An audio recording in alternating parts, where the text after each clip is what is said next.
मैं पूछना चाहती हूं वारिस पठान जी, कर्नाटक में तो आपको भी नोटा से कम वोट मिले, सारे वोट चले गए कांग्रेस की झोली में।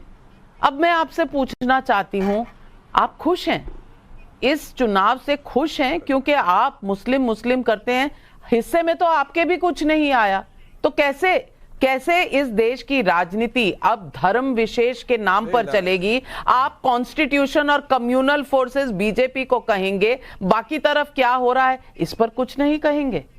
देखिए नविका जी, डेमोक्रेसी है, डेमोक्रेसी में जनता जनार्दन है, वोटर सुप्रीम है, और हम तो सिर्फ 2 सीट पे लड़े थे, इतनी सारी पे नहीं लड़े थे, 2 सीट पे लड़े थे। और हमको यकीन है कि जो लोगों ने हमको वोट दिया है उनका शुक्रिया अदा करता हूं, आगे हम और मेहनत करेंगे, अच्छे वोट हम पाएंगे। मगर यहां पर देखने वाली बात यह है कि बीजेपी ने तो पूरी ताकत लगा दी।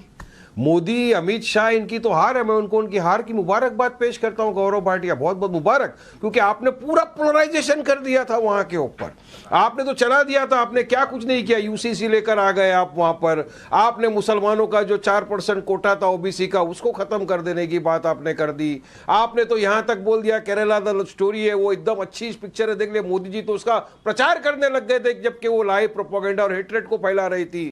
हलाल के ऊपर, हिजाब के ऊपर, तमाम चीजों के ऊपर तो आपने आ गए, मगर आपको जनता ने ठुकरा दिया। मुसलमानों ने भी वोट नहीं दिया और हमारे हिंदू भाई ने भी वोट नहीं दिया आपको, क्योंकि समझ गए आपके पास कोई डेवलपमेंट विकास का मुद्दा है ही नहीं। इसकी बहुत बहुत मुबारकबादी।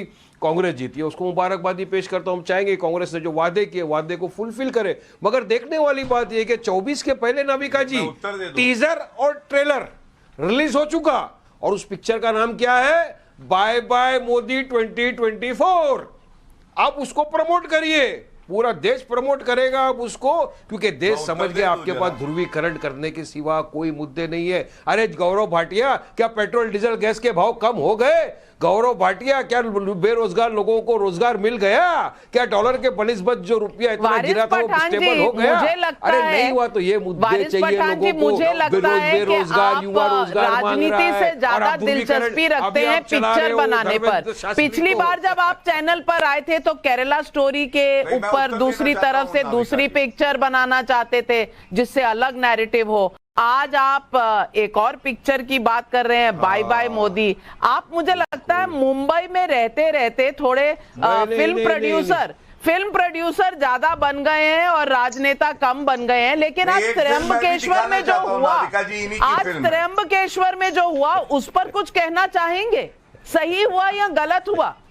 देखिए, महाराष्ट्र के अंदर पिछले कितने महीनों से मैं बोल रहा हूं कि कुछ नफरती चिंटू हिंदुत्व के आ गए हैं महाराष्ट्र में और फैलाते जा रहे हैं नफरत की आंधी। चवन के जैसे, राजा सिंह जैसे लोग आकर खिलाफ हैं, लेकिन हर मुद्दे पर बोलने वाले ओवैसी साहब, बैरिस्टर साहब आज चुप हैं, आवाज सुनाई नहीं दी उनकी, आज बिल्कुल चुप है। गौरव भाटिया जी, ओवैसी साहब का कोई बयान नहीं आया। चुप नहीं है, पार्टी के प्रवक्ता बोल रहे हैं, हम तो वायलेंस के खिलाफ बोल ही रहे ना। जो भी है पुलिस प्रशासन है, प्रशासन का फेलियर है, प्रशासन इंक्वायरी करेगा, इन्वेस्टिगेशन करेगा, और जो भी उसके अंदर है उसके खिलाफ कार्रवाई होगी।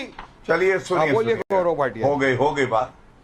जब गोरखनाथ के बाहर हुआ था तब तो आप ये नहीं कह रहे थे कि एक्शन होगा और एक्शन सपोर्ट होना चाहिए, तब तो कुछ और कह रहे थे।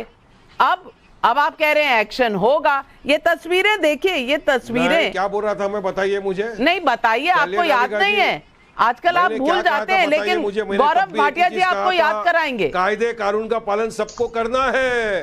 गौरव भाटिया जी, चलिए, अभी वारिस मेरे साथी हैं और ये वकील भी है नाविका जी, ये मैं आपको बता रहा हूं।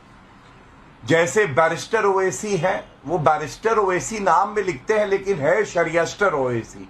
वो केवल कुरान की बात करते हैं, उनको संविधान से कोई मतलब नहीं है। एक वकील, एक अधिवक्ता राष्ट्रीय चैनल पे बैठ के ये आरोप लगाता है कि भाजपा ने सांप्रदायिकता फैलाई। क्यों?